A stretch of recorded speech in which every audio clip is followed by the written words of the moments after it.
Praise the lord, Jesus my life MS ಚಾನಲನ್ನು ನೋಡುತ್ತಿರುವಂತಹ ನನ್ನೆಲ್ಲ ಆತ್ಮೀಯ ಸ್ನೇಹಿತರಿಗೆ ಹೃತ್ಪೂರ್ವಕವಾದ ವಂದನೆಗಳನ್ನು ಸಲ್ಲಿಸುತ್ತೇನೆ. ನಾವು ಬೈಬಲ್ ಓದುವಾಗ ಇಸ್ರೇಲಿನ ರಾಜರ ಗ್ರಂಥಗಳಲ್ಲಿ ಅವುಗಳ ಅಧ್ಯಾಯಗಳಲ್ಲಿ ಯಾರ ನಂತರ ಬಂದರು ಎಂಬ ಕ್ರಮವನ್ನು ನಾವು ಓದುವಾಗ ಬಹಳಷ್ಟು ಸಂಕೀರ್ಣವಾಗಿ ಅನಿಸುತ್ತದೆ. ಅದನ್ನು ಸ್ಪಷ್ಟವಾಗಿ ಅರ್ಥ ಮಾಡಿಕೊಳ್ಳಲು ಈ ವಿಡಿಯೋ ತುಂಬ ಉಪಯುಕ್ತವಾಗುತ್ತದೆ. ಅದರ ಜೊತೆಗೆ ಇಸ್ರಾಯೇಲಿನ ರಾಜರು, ಯೂದ ರಾಜರು ಯಾರ ನಂತರ ಬಂದರು, ಏಕೆ ಅವರನ್ನು ಸ್ಥಾಪಿಸಲಾಯಿತು, ರಾಜರ ವಿಷಯದಲ್ಲಿ ದೇವರು ಏನು ಹೇಳಲು ಬಯಸುತ್ತಾರೆ ಎಂಬ ಎಲ್ಲ ವಿಷಯಗಳು ನಮಗೆ ಅರ್ಥವಾಗಬೇಕು. ಬೈಬಲ್ನಲ್ಲಿರುವ ಅನೇಕ ಅಧ್ಯಾಯಗಳು ಮತ್ತು ಗ್ರಂಥಗಳು ನಮಗೆ ಅರ್ಥವಾಗಬೇಕು. ಅವನ್ನು ಚೆನ್ನಾಗಿ ಅರ್ಥ ಮಾಡಿಕೊಳ್ಳಬೇಕಾದರೆ ಈ ವಿಡಿಯೋವನ್ನು ಬಹಳ ಸ್ಪಷ್ಟವಾಗಿ ನೀಡುತ್ತಿದ್ದೇನೆ. ಸಂಪೂರ್ಣವಾಗಿ ನೋಡಿ. ಇಸ್ರಾಯೇಲಿನ ರಾಜರು ಯಾರು, ಎಷ್ಟು ಮಂದಿ, ಯಾರ ನಂತರ ಬಂದರು, ಅವರ ಉದ್ದೇಶ ಏನು, ಎಷ್ಟು ಕಾಲ ಆಳಿದರು, ಈ ಎಲ್ಲವುಗಳು ಅರ್ಥವಾದಾಗಲೇ ದೇವರ ವಾಕ್ಯವು ನಮಗೆ ಬಹಳ ಕ್ಲಿಯರ್ ಆಗಿ ಅರ್ಥವಾಗುತ್ತದೆ. ಹಳೆಯ ಒಡಂಬಡಿಕೆಯಲ್ಲಿ ಹೆಚ್ಚಿನ ಅಧ್ಯಾಯಗಳು ಮತ್ತು ಹೆಚ್ಚಿನ ಗ್ರಂಥಗಳು ಇವುಗಳ ಮೇಲೆ ಆಧಾರಿತವಾಗಿವೆ. ಇವುಗಳ ಕ್ರಮ ನಮಗೆ ಅರ್ಥವಾಗಬೇಕು. ಅವುಗಳ ಬಗ್ಗೆ ಈ ವಿಡಿಯೋವನ್ನು ಸಂಪೂರ್ಣವಾಗಿ ನೋಡಿ. ನಾವು ಬೈಬಲ್ನ ಹಳೆಯ ಒಡಂಬಡಿಕೆಯಲ್ಲಿ ಪ್ರಾಚೀನ ಇಸ್ರಾಯೇಲಿನ ರಾಜರ ಬಗ್ಗೆ ಮಾತನಾಡುವಾಗಲೂ ಅಥವಾ ಬೈಬಲ್ ನಮಗೆ ವಿವರಿಸಿದ ಇತಿಹಾಸವನ್ನು ಓದುವಾಗಲೂ ನಿಜವಾದ ಇತಿಹಾಸಕ್ಕೂ ಬೈಬಲ್ ಹೇಳುವ ವಿಷಯಗಳಿಗೂ ಯಾವುದೇ ವಿಭಜನೆ ಇರುವುದಿಲ್ಲ. ಬೈಬಲ್ನಲ್ಲಿ ಬಹಳ ಸ್ಪಷ್ಟವಾಗಿ ಹೇಳಲಾಗಿದೆ ಮತ್ತು ಅದೇ ಇತಿಹಾಸದಲ್ಲಿಯೂ ದೊರಕುತ್ತದೆ. ಒಟ್ಟು ಇಸ್ರಾಯೇಲಿನಲ್ಲಿ 43 ಮಂದಿ ರಾಜರು ಇದ್ದರು. 42 ಮಂದಿ ರಾಜರು ಮತ್ತು ಒಬ್ಬ ರಾಣಿ ಮಾತ್ರ ಆಳಿದಳು. ಅಂದರೆ ರಾಜಕೀಯ ಯುಗವು ಪ್ರಾರಂಭವಾದಾಗ ಪ್ರವಾದಿಯಾದ ಸಾಮುವೇಲನ ಕಾಲದಲ್ಲೇ, ಕ್ರಿಸ್ತಪೂರ್ವ 11ನೇ ಶತಮಾನದಲ್ಲೇ ಈ ರಾಜಕೀಯ ವ್ಯವಸ್ಥೆ ಪ್ರಾರಂಭವಾಯಿತು. ಇಸ್ರಾಯೇಲ್ ರಾಜ್ಯವು ಕೆಲ ಕಾಲವು ಒಂದೇ ರಾಜ್ಯವಾಗಿ ಇತ್ತು.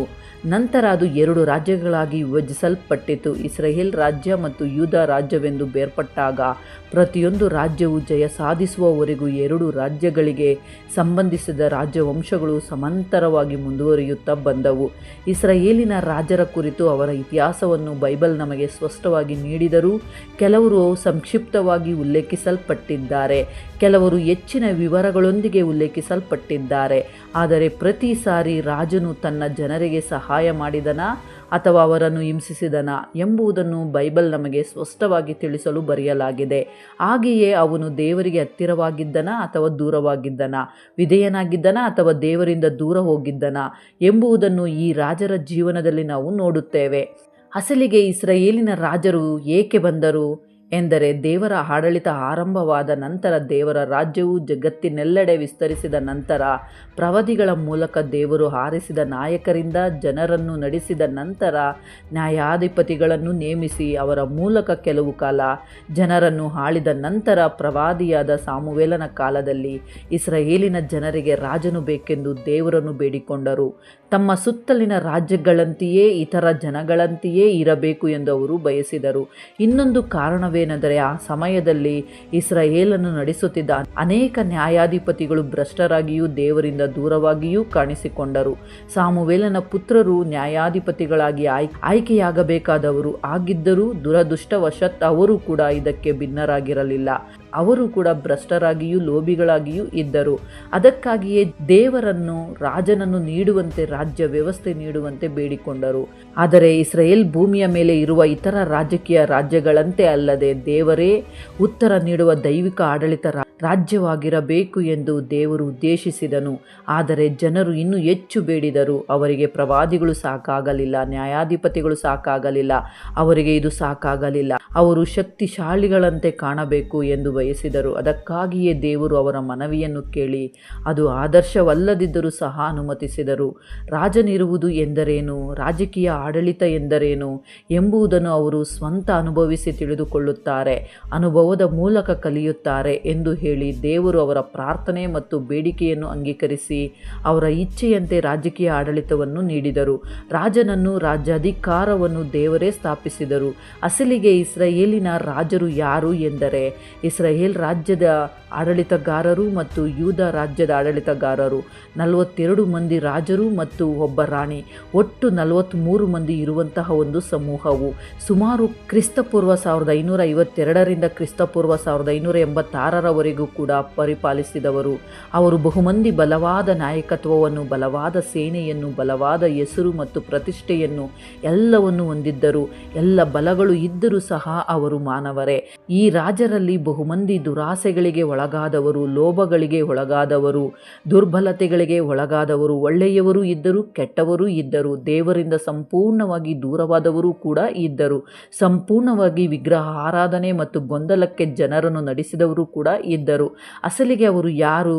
ಇದು ಹೇಗೆ ಪ್ರಾರಂಭವಾಯಿತು? ಯಾರಿಂದ ಪ್ರಾರಂಭವಾಯಿತು? ಎಲ್ಲಿ ಪ್ರಾರಂಭವಾಯಿತು? ಯಾರು ಪರಿಪಾಲಿಸಿದರು? ಎಷ್ಟು ಕಾಲ ಪರಿಪಾಲಿಸಿದರು? ಹಾಗೆಯೇ ಎಷ್ಟು ಮಟ್ಟಿಗೆ ಪರಿಪಾಲಿಸಿದರು? ಪ್ರತಿಯೊಬ್ಬ ರಾಜನ ಬಗ್ಗೆ ಕೂಡ ಸಂಕ್ಷಿಪ್ತವಾಗಿ ತಿಳಿದುಕೊಳ್ಳುವ ಪ್ರಯತ್ನ ಮಾಡೋಣ. ಮೊದಲ ರಾಜನು ಸೌಲನು. ಸೌಲನು ಇಸ್ರಾಯೇಲಿಗೆ ಮೊದಲ ರಾಜನಾಗಿದ್ದನು. ದೇವರು ಆರಿಸಿದವನು ಸೌಲನು. ಪ್ರವಾದಿಯಾದ ಸಾಮುವೇಲನ ಕೈಯಿಂದ ಅಭಿಷೇಕಿಸಲ್ಪಟ್ಟವನು. ಸೌಲನು ಪರಿಶುದ್ಧಾತ್ಮನಿಂದ ತುಂಬಿದ ವಿನಯಶೀಲನಾಗಿ ತನ್ನ ರಾಜ್ಯ ಕಾರ್ಯವನ್ನು ಪ್ರಾರಂಭಿಸಿದನು. ಆದರೆ 2 ವರ್ಷಗಳಲ್ಲೇ ಗರ್ವವು ಅವನ ಮೇಲೆ ಅಧಿಕಾರ ಸಾಧಿಸಿತು. ರಾಜ್ಯ ಶಕ್ತಿ, ಅಧಿಕಾರದ ಗರ್ವ ಅವನಲ್ಲಿ ಹೆಚ್ಚಾಗಿ ಉದ್ದೇಶಪೂರ್ವಕವಾಗಿ ದೇವರ ಸ್ಪಷ್ಟವಾದ ಆಜ್ಞೆಗಳನ್ನು ಕೂಡ ಅವನು ತಿರಸ್ಕರಿಸಿದನು. ದೇವರ ಆಶೀರ್ವಾದವನ್ನು ಕಳೆದುಕೊಂಡವನು ಸೌಲನು. ಅನಂತರ 40ರಿಂದ 42 ವರ್ಷಗಳವರೆಗೆ ಪರಿಪಾಲಿಸಿದ ಬಳಿಕ ಫಿಲಿಸ್ತಿಯರೊಂದಿಗೆ ಯುದ್ಧ ಮಾಡುತ್ತಿರುವಾಗ ಸೌಲನು ಸತ್ತನು. ಅನಂತರ ಇಸ್ರಾಯೇಲಿನ ರಾಜನು ಇಷ್ಬಾಷೇತ್ ಸೌಲನ ಮಗನೇ. ದೇವರು ಸೌಲನನ್ನು ಜೀವಂತವಾಗಿದ್ದಾಗಲೇ ದಾವಿದನನ್ನು ಮುಂದಿನ ರಾಜನಾಗಿ ಆರಿಸಿದ್ದರೂ ಸೌಲನ ಸೇನಾಧಿಪತಿಯಾದ ಅಬ್ನೇರು ಎಂಬ ವ್ಯಕ್ತಿ ಇಷ್ಬಾಷೇತನು ಸಿಂಹಾಸನದ ಮೇಲೆ ಕುಳ್ಳಿರಿಸಲು ಪ್ರಯತ್ನಿಸಿದನು. ಯೂದ ಗೋತ್ರವನ್ನು ಹೊರತುಪಡಿಸಿ ಉಳಿದ ಎಲ್ಲ ಗೋತ್ರಗಳ ಮೇಲೆ ಅವನು 2 ವರ್ಷಗಳ ಕಾಲ ಆಳಿದನು. ಅಬ್ನೇರನು ತನ್ನ ಸೇನೆಯನ್ನು ತೊರೆದು ದಾವಿದನೊಂದಿಗೆ ಒಪ್ಪಂದ ಮಾಡಿಕೊಂಡವರೆಗೂ ದಾವಿದನ ಸೇನೆಗೂ ಇಷ್ಬಾಷೇತನ ಸೇನೆಗೂ ಮಧ್ಯೆ ಯುದ್ಧ ಮುಂದುವರಿದಿತು. ಕೆಲವು ಕಾಲ ನಂತರ ಇಷ್ಬಾಷೇತನು 2 ಹಂತಕರು ಹತ್ಯೆ ಮಾಡಿದರು. ಇದು ದಾವಿದನಿಗೆ ಸಂತೋಷ ಕೊಡುತ್ತದೆ ಎಂದು ತಪ್ಪಾಗಿ ಅವರು ಭಾವಿಸಿದರು. ಹೀಗೆ ಇಷ್ಬಾಷೇತನ ಜೀವನ ಪ್ರಯಾಣ ಅಂತ್ಯವಾಯಿತು. ಅನಂತರ ದಾವಿದನು ಇಸ್ರಾಯೇಲಿನ ರಾಜರಲ್ಲಿ ಅತ್ಯಂತ ಬಲಿಷ್ಠ ರಾಜನು, ಹೆಚ್ಚು ಪ್ರತಿಷ್ಠೆ ಹೊಂದಿದ ರಾಜನು, ದೇವರ ಹೃದಯಕ್ಕೆ ಹೊಂದಿಕೆಯಾಗಿರುವವನು ಎಂದು ಕರೆಯಲ್ಪಟ್ಟವನು ದಾವಿದನು ಅತ್ಯಂತ ಮಹಾರಾಜನಾಗಿ ಪ್ರಸಿದ್ಧಿ ಪಡೆದವನು. ಚಿಕ್ಕ ವಯಸ್ಸಿನಲ್ಲಿಯೇ ರಾಜನಾಗಿ ಅಭಿಷೇಕಿಸಲ್ಪಟ್ಟಿದ್ದರೂ 15 ವರ್ಷಗಳವರೆಗೆ ಕೂಡ ಸಿಂಹಾಸನವನ್ನು ಅವನು ತಕ್ಷಣವೇ ಅಧಿಷ್ಠಾನ ಮಾಡಲಿಲ್ಲ. ಅದೇ ಸಮಯದಲ್ಲಿ ಅವನು ಒಬ್ಬ ಕುರಿಗಾಯಿಯಾಗಿಯೂ, ಕೀರ್ತನೆಗಳನ್ನು ರಚಿಸುವವನಾಗಿಯೂ, ವೀಣೆ ವಾದಿಸುವ ವಾದ್ಯಗಾರನಾಗಿಯೂ, ಹಾಗೆ ಸೌಲನ ಸೇನೆಯನ್ನು ನಡೆಸುವ ಪರಾಕ್ರಮಶಾಲಿಯಾದ ಯೋಧನಾಗಿಯೂ ಇದ್ದನು. ಅವನ ಸಾಮರ್ಥ್ಯ, ಅವನ ಪ್ರಭಾವ ಪ್ರತಿ ಸಾರಿ ಸೌಲನಲ್ಲಿ ಅಸೂಯೆಯನ್ನು ಹುಟ್ಟಿಸುತ್ತಿತ್ತು. ಅದಕ್ಕಾಗಿಯೇ ದಾವಿದನನ್ನು ಕೊಲ್ಲಲು ಸೌಲನು ಮಾಡಿದ ಪ್ರಯತ್ನಗಳು ಅವನನ್ನು ತಪ್ಪಿಸಿಕೊಳ್ಳುವಂತೆ ಮಾಡಿವೆ. ನಂತರ ದಾವಿದನು ರಾಜನಾಗಿ ಆಳ್ವಿಕೆ ಮಾಡಿದನು. ದಾವಿದನು ರಾಜನಾಗಿದ್ದಾಗ ಆಳ್ವಿಕೆ ಅದ್ಭುತವಾಗಿಯೂ ದೈವ ಚಿತ್ತಕ್ಕೆ ಹೊಂದಿಕೊಂಡ ರೀತಿಯಲ್ಲಿಯೂ ಕೆಲ ಕಾಲ ನಡೆಯಿತು. ಆದರೆ ಇಸ್ರಾಯೇಲರನ್ನು ಸುಮಾರು 33 ವರ್ಷಗಳ ಕಾಲ ಆಳಿದ ನಂತರ ಯೂದ ಗೋತ್ರವನ್ನು ಕೂಡ ಸೇರಿಸಿಕೊಂಡು ಒಟ್ಟು 7.5 ವರ್ಷಗಳ ಕಾಲ ಆಳಿದನು. ಹೀಗೆ ದಾವಿದ ರಾಜನ ವಂಶವು, ದಾವಿದ ರಾಜನ ಆಳ್ವಿಕೆಯು ಅತ್ಯಂತ ಅದ್ಭುತವಾಗಿ ವರ್ಣಿಸಲ್ಪಟ್ಟಿದೆ. ಅನಂತರ ಸೊಲೊಮೋನನು ರಾಜನು. ದಾವಿದನ ಮಗನಾದ ಸೊಲೊಮೋನನು ಇಸ್ರಾಯೇಲಿನ ಎಲ್ಲ ರಾಜರಲ್ಲಿಯೂ ಅತ್ಯಂತ ಶ್ರೀಮಂತನಾಗಿ 40 ವರ್ಷಗಳ ಕಾಲ ಆಳಿದ ರಾಜನು. ಸೊಲೊಮೋನನು ಮೊದಲಿಗೆ ರಾಜನಾಗಿದ್ದಾಗ ದೇವರು ಅವನಿಗೆ ಲೋಕ ಪ್ರಸಿದ್ಧಿಯಾದ ಜ್ಞಾನವನ್ನು ಮಾತ್ರವಲ್ಲದೆ ಅಪಾರವಾದ ಸಂಪತ್ತನ್ನು ಅನುಗ್ರಹಿಸಿದನು. ಇದೇ ಸೊಲೊಮೋನನು ಯೆರೂಸಲೇಮಿನಲ್ಲಿ ದೇವರ ಮಂದಿರವನ್ನು ನಿರ್ಮಿಸಿದನು, ಯೆರೂಸಲೇಮಿನ ದೇವಾಲಯವನ್ನು ಕಟ್ಟಿದನು. ಸೊಲೊಮೋನನ ಪತನವು ಪ್ರಾರಂಭವಾಯಿತು, ಏಕೆಂದರೆ ಆತನ ಪತನಕ್ಕೆ ಕಾರಣ ಆತನೇ. ಆತನ ಕಾಮದ ಆಸೆ. ಆತನು 100 ವಿದೇಶಿ ಹೆಂಡತಿಯರನ್ನು, 100 ಉಪಪತ್ನಿಗಳನ್ನು ತೆಗೆದುಕೊಂಡನು. ಅವರು ಅವನನ್ನು ದೇವರಿಂದ ದೂರ ಮಾಡಿದರು, ಅನ್ಯ ಧರ್ಮದ ಆರಾಧನೆಯ ಕಡೆಗೆ ನಡೆಸಿದರು. ಫಲಿತಾಂಶವಾಗಿ ಏನಾಯಿತು? ಎಷ್ಟೊಂದು ಸಂಪತ್ತು, ಎಷ್ಟೊಂದು ಜ್ಞಾನ, ಎಷ್ಟೊಂದು ಪ್ರತಿಷ್ಠೆ ನೀಡಿದ ದೇವರೇ. ಸೊಲೊಮೋನನ ಪತನ ಯಾವಾಗ ಪ್ರಾರಂಭವಾಯಿತೋ ಅದರ ನಂತರ ರಾಜ್ಯವು ಅದನ್ನು ಅನುಭವಿಸಿತು. ರಾಜ್ಯವು ವಿಭಜಿಸಲ್ಪಟ್ಟ ರಾಜ್ಯದ ಬಗ್ಗೆ ತಿಳಿದುಕೊಳ್ಳೋಣ. ಸೊಲೊಮೋನನ ಮಗನಾದ ರೆಹಬ್ಬಾಮನು ಸಿಂಹಾಸನವನ್ನು ಅಧಿಷ್ಠಾನ ಮಾಡಿದಾಗ ಇಸ್ರಾಯೇಲಿನ 10 ಗೋತ್ರಗಳು ಆತನ ವಿರೋಧವಾಗಿ ಎದ್ದವು. ಫಲಿತಾಂಶವಾಗಿ ರಾಜ್ಯವು, ಉತ್ತರದಲ್ಲಿರುವ ರಾಜ್ಯವು ಇಸ್ರಾಯೇಲ್ ರಾಜ್ಯವಾಗಿಯೂ, ದಕ್ಷಿಣದಲ್ಲಿರುವ ರಾಜ್ಯವು ಯೂದ ರಾಜ್ಯವಾಗಿಯೂ ವಿಭಜಿಸಲ್ಪಟ್ಟಿತು. ಅಸಲಿಗೆ ಆ ದಂಗೆ ಕಾರಣವೇನು? ಸೊಲೊಮೋನನು ದೇವರಿಂದ ದೂರವಾಗಿ ಕ್ರೂರ ರಾಜನಾಗಿದ್ದಾಗ ಜನರು ತಮ್ಮ ಮೇಲೆ ಹಾಕಲಾಗಿದ್ದ ಭಾರಗಳನ್ನು ಕಡಿಮೆ ಮಾಡಬೇಕೆಂದು ರೆಹಬ್ಬಾಮನನ್ನು ಬೇಡಿಕೊಂಡರು. ಆದರೆ ರೆಹಬಾಮನು ಅವುಗಳನ್ನು ಇನ್ನಷ್ಟು ಹೆಚ್ಚಿಸಿದನು, ಇನ್ನೂ ಹೆಚ್ಚಿನ ಭಾರಗಳಿಂದ ಬೆದರಿಸಿದನು. ಅವನ ಆಳ್ವಿಕೆಯು ವಿಚಿತ್ರವಾದ ಆಳ್ವಿಕೆಯಾಗಿ ಬಿಟ್ಟಿತು. ಅವನ ಕ್ರೂರತೆಗೆ ಕೋಪಗೊಂಡು 10 ಗೋತ್ರಗಳು ಸಹ ಹಾಗೆಯೇ, ಅಂದರೆ ಯೂದ ಮತ್ತು ಬೆನ್ಯಾಮಿನ್ ಗೋತ್ರಗಳನ್ನು ಹೊರತುಪಡಿಸಿ ಉಳಿದ ಎಲ್ಲ ಗೋತ್ರಗಳು ಯಾರೊಬ್ಬಾಮನ ನಾಯಕತ್ವದಲ್ಲಿ ಏಕತೆಯಾಗಿ ಸೇರಿ ಒಂದು ಪ್ರತ್ಯೇಕ ರಾಷ್ಟ್ರವಾಗಿ ರೂಪುಗೊಂಡವು. ಇವರನ್ನೇ ಇಂದಿಗೂ ಸಹ ಇಸ್ರಾಯೇಲರು ಎಂದು ಕರೆಯಲಾಗುತ್ತದೆ. ಮೊದಲಿಗೆ ಇಸ್ರಾಯೇಲರ ಈ ರಾಜ್ಯವಂಶವನ್ನು ನೋಡೋಣ, ಅನಂತರ ಯೂದ ರಾಜ್ಯದ ಬಗ್ಗೆ ನೋಡೋಣ. ಇಸ್ರಾಯೇಲ್ ರಾಜರು ಯಾರು, ಇಸ್ರಾಯೇಲ್ ರಾಜ್ಯವೆಂದರೆ ಏನು ಎಂದು ನೋಡಿದರೆ, ಸೊಲೊಮೋನನ ನಂತರ ಇಸ್ರಾಯೇಲರಿಗೆ 19 ಮಂದಿ ರಾಜರು ಇದ್ದರು. ಅವರಲ್ಲಿ ಎಲ್ಲರೂ ಭಕ್ತಿಹೀನರೇ, ಇವರಲ್ಲಿ ಎಲ್ಲರೂ ಕೆಟ್ಟ ರಾಜರೇ. ಆ ರಾಜರು ಯಾರು, ಎಲ್ಲಿ ಪ್ರಾರಂಭವಾಯಿತು ಎಂದರೆ ಮೊದಲು ಯಾರೊಬ್ಬಾಮನಿಂದ, ಅಂದರೆ ಸುಮಾರು ಕ್ರಿಸ್ತಪೂರ್ವ 924ರಿಂದ ಆರಂಭವಾಯಿತು.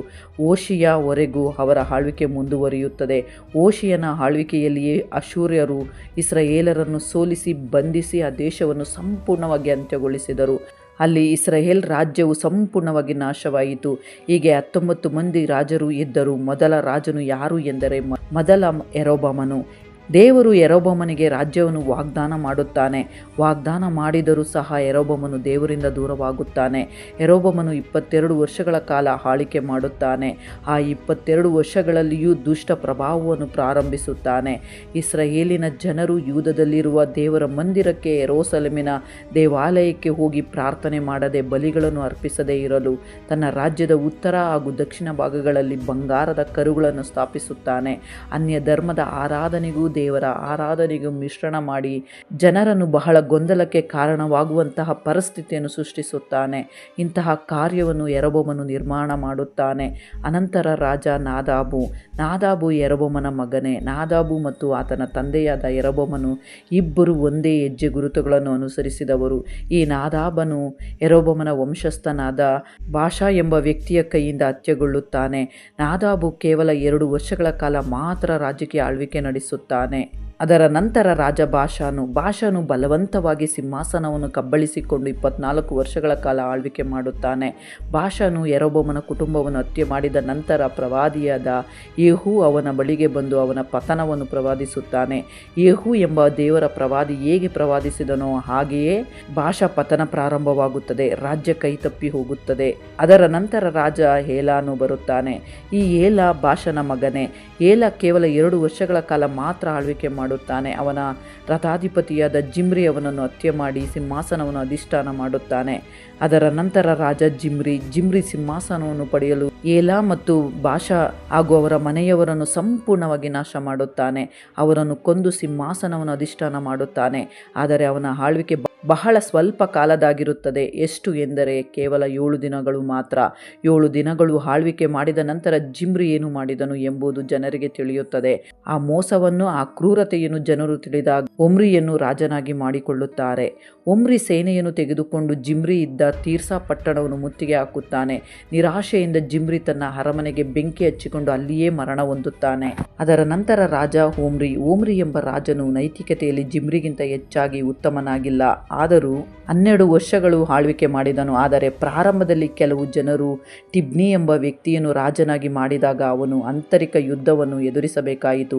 ಟಿಬ್ನಿಯನ್ನು ಯುದ್ಧದಲ್ಲಿ ಸೋಲಿಸಿದ ನಂತರ ಓಮ್ರಿ ರಾಜನು ಜನರನ್ನು ತನ್ನ ಅಧೀನದಲ್ಲಿ ಏಕೀಕರಿಸಿಕೊಳ್ಳಲು ಸಾಧ್ಯವಾಯಿತು. ಅನಂತರ ರಾಜ ಅಹಾಬು ರಾಜನು ಎಂಬ ದುಷ್ಟ ರಾಜನು ವಿಗ್ರಹ ಆರಾಧನೆ ಮಾಡುವ ಕ್ರೂರ ಸ್ವಭಾವದ ಮಹಿಳೆಯನ್ನು ವಿವಾಹವಾಗಿದ್ದಕ್ಕಾಗಿ ಪ್ರಸಿದ್ಧನಾದವನು.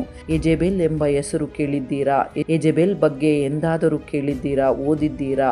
ಅಹಾಬು ತನ್ನ 22 ವರ್ಷಗಳ ಆಳ್ವಿಕೆಯಲ್ಲಿ ಯೆಜೆಬೆಲ್ ಮೂಲಕ ವಿಗ್ರಹ ಆರಾಧನೆಯ ಕಡೆಗೆ ಜನರನ್ನು ಪ್ರೇರೇಪಿಸಿದನು, ರಾಜ್ಯವನ್ನು ಪ್ರೇರೇಪಿಸಿದನು, ಕ್ರೂರವಾದ ಆಚರಣೆಗಳನ್ನು ಉತ್ತೇಜಿಸಿದನು, ಬಾಳ್ ಆರಾಧನೆಯನ್ನು ಸಮರ್ಥಿಸಿದನು, ಬಾಳ್ ಆರಾಧನೆಯನ್ನು ಬಲವಂತಪಡಿಸಿದನು. ಈ ಬಾಳ್ ಯಾರು? ಬಾಳ್ ಎಂದರೆ ಯಾರು ಎಂದರೆ ಕಾನಾನಿಯರ ಸಂತಾನೋತ್ಪತ್ತಿಯ ದೇವನಾಗಿ ಎತ್ತಿ ಹಿಡಿದು ಗೌರವಿಸಲ್ಪಟ್ಟ ದೇವತೆ. ಅವರು ವಿಗ್ರಹಗಳನ್ನು ನಿರ್ಮಿಸಿದರು, ಬಲಿಪೀಠಗಳನ್ನು ಕಟ್ಟಿದರು, ಪ್ರಾಣಿ ಬಲಿಗಳ ಮೂಲಕ ಅವನನ್ನು ಗೌರವಿಸುತ್ತಿದ್ದರು. ಮಾಡಿದರು. ಆದರೆ ಆರಾಧನೆ ಅಲ್ಲಿಗೆ ನಿಲ್ಲಲಿಲ್ಲ. ಲೈಂಗಿಕ ಆಚರಣೆಗಳು ಇದ್ದವು. ಸ್ವಂತ ಮಕ್ಕಳನ್ನೇ ಬಲಿಯಾಗಿಸುವ ಪದ್ಧತಿಯೂ ಇತ್ತು. ಇಂತಹ ಸಂಪೂರ್ಣ ಗೊಂದಲ ಇರುವುದರಿಂದ ಬರಲಿರುವ ತೀರ್ಪಿನ ಕುರಿತು ಎಚ್ಚರಿಸಲು ದೇವರು ಪ್ರವಾದಿಯಾದ ಎಲಿಯನನ್ನು ರಾಜನಾದ ಅಹಾಬನ ಬಳಿಗೆ ಕಳಿಸುತ್ತಾನೆ. ಬರಗಾಲದ ಬಗ್ಗೆ ಹೇಳುತ್ತಾನೆ. ಅಷ್ಟೇ ಅಲ್ಲ, ಕಾರ್ಮೆಲ್ ಪರ್ವತದ ಮೇಲೆ ಎಲಿಯನಿಗೂ ಬಾಳ್ ಪ್ರವಾದಿಗಳಿಗೂ ಮಧ್ಯೆ ಘರ್ಷಣೆಯೂ ನಡೆಯುತ್ತದೆ. ಅದರ ನಂತರ 3.5 ವರ್ಷಗಳ ಕಾಲ ಬರಗಾಲವು ಸಂಭವಿಸುತ್ತದೆ. ದೇವರು ತನಗಾಗಿ ಸಿದ್ಧಪಡಿಸಿದ ಬಲಿಯನ್ನು ದಹಿಸಲು ಸ್ವರ್ಗದಿಂದ ಅಗ್ನಿಯನ್ನು ಕಳಿಸುತ್ತಾನೆ. ಇದು ನಾನು ಎಲಿಯನೊಂದಿಗೆ ಇದ್ದೇನೆ ಎಂದು ತೋರಿಸಲು ಕೊಟ್ಟ ಸಾಕ್ಷಿಯಾಗಿತ್ತು. ಅಹಾಬ ರಾಜ್ಯವು ಅವನಿಂದ ತೆಗೆದುಕೊಳ್ಳಲಾಗುತ್ತದೆ ಎಂದು ಎಲಿಯ ಪ್ರವಾದಿ ಹೇಳಿ ಸಾಬೀತುಪಡಿಸುತ್ತಾನೆ. ಹಾಗೆಯೇ ದೇವರು ಆ ರಾಜ್ಯವನ್ನು ಅವರಿಂದ ತೆಗೆದುಕೊಂಡನು. ಅನಂತರ ರಾಜ ಅಹಾಜ್ಯ ಎಂಬ ರಾಜನು ಯಾರು ಎಂದರೆ ಅಹಾಬನ ಮಗನೇ. ಅಹಾಬನ ಮಗನಾದ ಈ ಅಹಾಜ್ಯನು ತನ್ನ ತಂದೆ ತಾಯಿಗಳಿಗಿಂತ ಶ್ರೇಷ್ಠನಾಗಿದ್ದವನು ಅಲ್ಲ. ಅವನು 2 ವರ್ಷಗಳ ಕಾಲ ಆಳ್ವಿಕೆ ಮಾಡಿದನು. ಆ 2 ವರ್ಷಗಳ ಆಳ್ವಿಕೆಯಲ್ಲಿ ಕೂಡ ಬಾಳ್ ದೇವತೆಗಳನ್ನು ರಾಷ್ಟ್ರೀಯ ಆರಾಧನೆಯು ಉತ್ತೇಜಿಸುವುದನ್ನು ಮುಂದುವರಿಸಿದನು. ಅನಂತರ ರಾಜ ಯೋರಾಮ ಯಾರು ಎಂದರೆ ಅಹಾಜ್ಯನ ಮಗನೇ. ಅಹಾಜ್ಯನ ಮಗನಾದ ಯೋರಾಮನು ಒಬ್ಬ ದುಷ್ಟರಾಜನು. ಅವನು ಸಿಂಹಾಸನದ ಮೇಲೆ 12 ವರ್ಷಗಳ ಕಾಲ ಆಳ್ವಿಕೆ ಮಾಡಿದನು. ಅವನ ಕಾಲದಲ್ಲಿ ಮೊಹಬ್ಯರೊಂದಿಗೆ ಮತ್ತು ಸಿರಿಯರೊಂದಿಗೆ ಸಹ ಅನೇಕ ಶತ್ರು ರಾಷ್ಟ್ರಗಳೊಂದಿಗೆ ಸಹ ಸ್ನೇಹಪೂರ್ಣವಾಗಿ ವ್ಯವಹರಿಸುತ್ತಿದ್ದನು. ಅವನನ್ನು ಯೇಹು ಎಂಬ ವ್ಯಕ್ತಿ ಹತ್ಯೆ ಮಾಡುತ್ತಾನೆ. ಅನಂತರ ರಾಜ ಯೋರಾಮ ಸಿಂಹಾಸನದಲ್ಲಿದ್ದಾಗಲೇ ಪ್ರವಾದಿಯಾದ ಎಲೀಷ ಯೇಹುವನ್ನು ರಾಜನಾಗಿ ಅಭಿಷೇಕಿಸಿದನು. ಅಹಾಬನ ವಂಶದ ಮೇಲೆ ತೀರ್ಪು ನಿರ್ವಹಿಸಲು ದೇವರು ಯೇಹುವನ್ನು ನೇಮಿಸಿದನು. ಯೇಹು ಇಸ್ರಾಯೇಲರನ್ನು ಸುಧಾರಿಸಲು ಪ್ರಯತ್ನಿಸಿದನು, ಆದರೆ ಆದರ್ಶವಲ್ಲದ ವಿಧಾನವನ್ನು ಅವಲಂಬಿಸಿದನು. ಆದರೆ ಮೋಸದ ಮಾರ್ಗವನ್ನು ಬಳಸಿದನು. ಅವನು ಬಾಳ್ ದೇವತೆಯ ಅನುಯಾಯಿಯಂತೆ ನಟಿಸಿ ಒಂದು ಸಭೆಗೆ ಕರೆಯಿಸಿ ಹಾಜರಾದ ಎಲ್ಲರನ್ನು ಕೊಂದು ಹಾಕಿದನು. ಹೀಗೆ ಯೆಹೋವನ ರಾಜಕೀಯ ಆಳ್ವಿಕೆ ನಡೆಯಿತು. ಅನಂತರ ರಾಜ ಯೆಹೋವಾಹಾಜನು 17 ವರ್ಷಗಳ ಕಾಲ ಆಳ್ವಿಕೆ ಮಾಡಿದನು. ದೇವರಿಗೆ ವಿರೋಧವಾಗಿ ತನ್ನ ಆಳ್ವಿಕೆಯನ್ನು ಪ್ರಾರಂಭಿಸಿದನು. ಅವನ ತಪ್ಪಾದ ಕಾರಣಗಳಿಂದ, ತಪ್ಪಾದ ಕ್ರಿಯೆಗಳ ಕಾರಣದಿಂದ ಅರಾಮ್ಯರು ಇಸ್ರಾಯೇಲರನ್ನು ಜಯಿಸಲು ದೇವರು ಅನುಮತಿಸಿದನು. ಆದರೆ ಯೆಹೋವಾಹಾಜನು ಸಹಾಯಕ್ಕಾಗಿ ದೇವರಿಗೆ ಮೊರೆಯಿಟ್ಟನು. ದೇವರು ತನ್ನ ದಯೆಯಿಂದ ಇಸ್ರಾಯೇಲರನ್ನು ಮತ್ತೆ ಬಿಡುಗಡೆ ಮಾಡಿದನು. ಅನಂತರ ರಾಜ ಯೆಹೋವಾಷನು ಅಥವಾ ಯೋವಾಷು ಎಂದು ಕರೆಯಲ್ಪಡುವನು. ಯೋವಾಷು ಎಂದು ಕರೆಯಲ್ಪಡುವ ಈ ರಾಜನು ಯಾರು ಎಂದರೆ ಯೆಹೋವಾಹಾಜನಿಗೆ ಮಗನೇ. ಇವನು ಕೂಡ ದುಷ್ಟನಾಗಿದ್ದನು. ದುಷ್ಟ ರಾಜನೇ. ಅರಾಮ್ಯರೊಂದಿಗೆ ಹೋರಾಟವನ್ನು ಕೂಡ ಮುಂದುವರಿಸಿದನು. ಆದರೆ ಎಲೀಷಾ ಎಂಬ ದೇವರ ಪ್ರವಾದಿ ಯೆಹೋಶುವಿಗೆ ಬಳಿಗೆ ಬಂದು ಈ ಸಮಯದಲ್ಲಿ ಇಸ್ರಾಯೇಲರು ಕೆಲವು ಜಯಗಳನ್ನು ಸಾಧಿಸುತ್ತಾರೆ ಎಂದು ಹೇಳಿ ಪ್ರವಾದಿಸಿದರು. ಈತನ ನಂತರ ರಾಜ ಯರೊಬ್ಬಾಮನು, 2ನೇ ಯರೊಬ್ಬಾಮನು. ಈತನು ಯಾರು ಎಂದರೆ ಯೆಹೋವಾಷ ಅವರ ಮಗನೇ. ಯರೊಬ್ಬಾಮನು 41 ವರ್ಷಗಳ ಕಾಲ ಆಳ್ವಿಕೆ ಮಾಡಿದನು. ಅವನು ದೇವರನ್ನು ಅನುಸರಿಸಿದರೂ ಸಹ ಇಸ್ರಾಯೇಲಿನ ಕರಾವಳಿ ಪ್ರದೇಶಗಳಲ್ಲಿ ಕೆಲ ಭಾಗಗಳನ್ನು ಮಾತ್ರ ಪುನರುದ್ಧರಿಸಲು ಸಾಧ್ಯವಾಯಿತು. ನಂತರ ರಾಜ ಜಕರ್ಯ ಯಾರು ಎಂದರೆ ಯರೊಬ್ಬಾಮನ ಮಗನೇ. ಯರೊಬ್ಬಾಮನ ಮಗನಾದ ಈ ಜಕರ್ಯ 6 ತಿಂಗಳು ಕಾಲ ಆಳ್ವಿಕೆ ಮಾಡಿದನು. 6 ತಿಂಗಳ ಕಾಲ ಆಳ್ವಿಕೆಯ ನಂತರ ಶಲ್ಲೂಮ್ ಎಂಬುವನ ಕೈಯಿಂದ ಕೊಲ್ಲಲ್ಪಟ್ಟನು. ನಂತರ ರಾಜ ಶಲ್ಲೂಮನು, ಬೈಬಲ್ನಲ್ಲಿ ಯಾಬೇಷನ ಮಗನಾಗಿ ಗುರುತಿಸಲ್ಪಡುವ ಈ ಶಲ್ಲೂಮನು ಜಕರ್ಯನನ್ನು ಹತ್ಯೆ ಮಾಡಿದಾಗ ಇಸ್ರಾಯೇಲ್ ದೇಶದಲ್ಲಿ ರಕ್ತಪಾತದ ಕಾಲ ಪ್ರಾರಂಭವಾಯಿತು. ಶಲ್ಲೂಮ್ ಕೇವಲ 1 ತಿಂಗಳು ಮಾತ್ರ ಆಳ್ವಿಕೆ ಮಾಡಿದ ನಂತರ ಈ ಶಲ್ಲೂಮನು ಮೆನಹೇಮ್ ಎಂಬ ವ್ಯಕ್ತಿ ಕೊಲ್ಲುತ್ತಾನೆ. ಮೆನಹೇಮ್ ಎಂಬ ವ್ಯಕ್ತಿ ನಂತರ ರಾಜನಾಗುತ್ತಾನೆ. ನಂತರ ರಾಜ ಮೆನಹೇಮ್ ಗಾದಿಯ ಮಗನಾದ ಮೆನಹೇಮ್ ಸಿಂಹಾಸನವನ್ನು ಅಧಿಷ್ಠಾನ ಮಾಡುತ್ತಾನೆ. ಆತನು 10 ವರ್ಷಗಳ ಕಾಲ ಆಳ್ವಿಕೆ ಮಾಡಿದನು. ಈ ಸಮಯದಲ್ಲಿ ಅಶೂರ ರಾಜನಾದ ಪೂಲು ಎಂಬ ರಾಜನು ಇಸ್ರಾಯೇಲರ ಮೇಲೆ ದಾಳಿ ಮಾಡುತ್ತಾನೆ. ಮೆನಹೇಮ್ ಶರಣಾಗುತ್ತಾನೆ. ಶಾಂತಿಯ ಬದಲಾಗಿ ಅವನಿಗೆ ಹಣ ಹಾಗೂ ಸಂಪನ್ಮೂಲಗಳನ್ನು ತೆರಿಗೆಯಾಗಿ ಪಾವತಿಸಲು ಒಪ್ಪಿಕೊಳ್ಳುತ್ತಾನೆ. ನಂತರ ರಾಜ ಪೆಕಾಹ್ಯು ಎಂಬ ರಾಜನು ಯಾರು ಎಂದರೆ ಈ ಮೆನಹೇಮನ ಮಗನೇ. ಈ ಪೆಕಾಹ್ಯು ರಾಜನ ಸೇನಾಧಿಪತಿಯಾಗಿದ್ದ ಪೆಕಾಹು ಎಂಬ ವ್ಯಕ್ತಿ ಅವನ ಮೇಲೆ ಸಂಚು ರೂಪಿಸಿ ರಾಜನನ್ನು ಹತ್ಯೆ ಮಾಡುತ್ತಾನೆ. ಅದುವರೆಗೂ ಅವನು 2 ವರ್ಷಗಳ ಕಾಲ ಆಳ್ವಿಕೆ ಮಾಡಿದನು. ನಂತರ ಅವನು ಸತ್ತನು. ನಂತರ ರಾಜ ಪೆಕಾಹು ಸುಮಾರು 20 ವರ್ಷಗಳ ಕಾಲ ಸಿಂಹಾಸನದ ಮೇಲೆ ಆಳ್ವಿಕೆ ಮಾಡಿದನು. ಅಶೂರ್ ದೇಶದ ರಾಜನಾದ ತಿಗ್ಲತಿಪ್ಲೇಸರ ಎಂಬ ರಾಜನು ಇಸ್ರಾಯೇಲರ ಮೇಲೆ ಯುದ್ಧ ಮಾಡುತ್ತಿದ್ದಾಗ ಅವುಗಳನ್ನು ಎದುರಿಸಲು 20 ವರ್ಷಗಳ ಕಾಲ ಆಳ್ವಿಕೆ ಮಾಡಿದನು. ಅನಂತರ ಓಷಿಯ ಈ ಪೆಕಾಹುವನ್ನು ಕೊಲ್ಲುತ್ತಾನೆ. ಅದರ ನಂತರ ಓಷೆಯ ರಾಜನಾಗುತ್ತಾನೆ. ಓಷೆಯ ರಾಜನಾಗಿದ್ದನು. ಓಷೆಯ ಇಸ್ರಾಯೇಲಿನ ಕೊನೆಯ ರಾಜನು. ಅವನೊಂದಿಗೆ ಇಸ್ರಾಯೇಲ್ ರಾಜ್ಯ ಸಂಪೂರ್ಣವಾಗಿ ಅಂತ್ಯವಾಗುತ್ತದೆ. ಅವನ ಆಳ್ವಿಕೆಯೇ ಇಸ್ರಾಯೇಲರ ರಾಜಧಾನಿಯಾದ ಸಮರ್ಯ ಪತನ ಪ್ರಾರಂಭವಾಗುತ್ತದೆ. ಅದೇ ಸಮಯದಲ್ಲಿ ಅವನ ರಾಜ್ಯ ಅಂತ್ಯವಾಗುತ್ತದೆ. ಅಶೂರರು ಇಸ್ರಾಯೇಲರ ಮೇಲೆ ದಾಳಿ ಮಾಡಿ ಇಸ್ರಾಯೇಲರ ದೇಶವನ್ನು ಧ್ವಂಸ ಮಾಡಿ ನಾಶ ಮಾಡಿ ರಾಜ್ಯವನ್ನೇ ಅಧಿಕಾರವನ್ನೇ ಇಲ್ಲದಂತೆ ಮಾಡಿ ಎಲ್ಲರನ್ನು ಬಂಧನಕ್ಕೆ ತೆಗೆದುಕೊಂಡು ಹೋಗುತ್ತಾರೆ. ಹೀಗೆ ಇಸ್ರಾಯೇಲ್ ರಾಜರು ಮತ್ತು ಅವರ ಕ್ರಮಗಳು ಬಂದವು. ಮುಖ್ಯವಾಗಿ ಇದರಲ್ಲಿ ನಾವು ಕಲಿಯಬೇಕಾದದ್ದು ತಿಳಿಯಬೇಕಾದದ್ದು ಏನೆಂದರೆ ದೇವರು ಇಸ್ರಾಯೇಲಿನ ರಾಜರನ್ನು ಹೇಗೆ ಬಳಸಿಕೊಂಡರು ಎಂಬುದು. ಮೊದಲನೆಯದಾಗಿ ಇಸ್ರಾಯೇಲಿನ ರಾಜರೆಲ್ಲರೂ ದುಷ್ಟರಾಜರು, ದೇವರ ಚಿತ್ತಕ್ಕೆ ವಿರೋಧಿಗಳಾಗಿ ಮಾರ್ಪಟ್ಟವರು, ದೇವರಿಂದ ದೂರವಾದವರು. ದೇವರು ತನ್ನ ರಾಜ್ಯವನ್ನು ಪರಿಶುದ್ಧ ಆತ್ಮನ ಶಕ್ತಿಯಿಂದ ದೇವರ ಉದ್ದೇಶದಿಂದ ನಡೆಸಿ ಪ್ರವಾದಿಗಳನ್ನು ಅವರಿಗೆ ಸಹಾಯಕರಾಗಿ ನೀಡಿದರೂ ಸಹ ಅವರು ದುಷ್ಟ ಮಾರ್ಗಗಳಿಂದ ತಮ್ಮ ಅಹಂಕಾರಗಳಿಂದ ತಮ್ಮ ಅಧಿಕಾರದಿಂದ ಹತ್ಯೆಗಳನ್ನು ಒಬ್ಬರನ್ನೊಬ್ಬರು ಒಬ್ಬರನ್ನು ಕೊಂದು ಮತ್ತೊಬ್ಬರು ರಾಜ್ಯಾಧಿಕಾರವನ್ನು ಪಡೆದುಕೊಳ್ಳಲು ಮಾಡಿದ ನಿಷ್ಕೃತ್ಯ ಕಾರ್ಯಗಳನ್ನು ನೋಡಿದಾಗ ಇಸ್ರಾಯೇಲಿನ ರಾಜ್ಯವು ದೇವರಿಗೆ ಅಸಹ್ಯವಾಗಿರುವುದಾಗಿ ಕಂಡಿತು. ಕೊನೆಯಲ್ಲಿ ಅಶೂರ್ಯರು ಅದನ್ನು ನಾಶ ಮಾಡಿದರು, ರಾಜ್ಯವನ್ನೇ ಅಳಿಸಿ ಹಾಕಿದರು. ಇಷ್ಟು ಕೆಟ್ಟ ವಿಷಯಗಳು ಇದ್ದರೂ ಸಹ ದೇವರು ಇಸ್ರಾಯೇಲರ ರಾಜರನ್ನು ಜನರನ್ನು ಪೋಷಿಸಲು ಹೇಗೆ ಬಳಸಿಕೊಂಡರು, ಜನರನ್ನು ಉಳಿಸಲು ಇಂತಹ ರಾಜರನ್ನು ಹೇಗೆ ಬಳಸಿಕೊಂಡರು ಎಂದರೆ ದೇವರು ಇಸ್ರಾಯೇಲರ ರಾಜರನ್ನು ಆಳ್ವಿಕೆಗಾಗಿ, ಸೈನಿಕ ಬಲಕ್ಕಾಗಿ, ಆತ್ಮೀಯ ಸಾಮರ್ಥ್ಯಗಳೊಂದಿಗೆ ಸಹ ಬಳಸಿಕೊಂಡರು. ಅವರು ನಿರ್ವಹಿಸಿದ ಕೆಲವು ಪ್ರಮುಖ ವಿಷಯಗಳಿವೆ, ಅವುಗಳನ್ನು ನಾವು ವಿಶೇಷವಾಗಿ ತಿಳಿದುಕೊಳ್ಳಬೇಕು. ಶತ್ರುತ್ವ ಹೊಂದಿದ್ದ ರಾಜ್ಯಗಳನ್ನು, ಅಪಾಯಕಾರಿ ದೇಶಗಳನ್ನು ಜಯಿಸಲು ದೇವರು ಸಹಾಯ ಮಾಡಿದರು.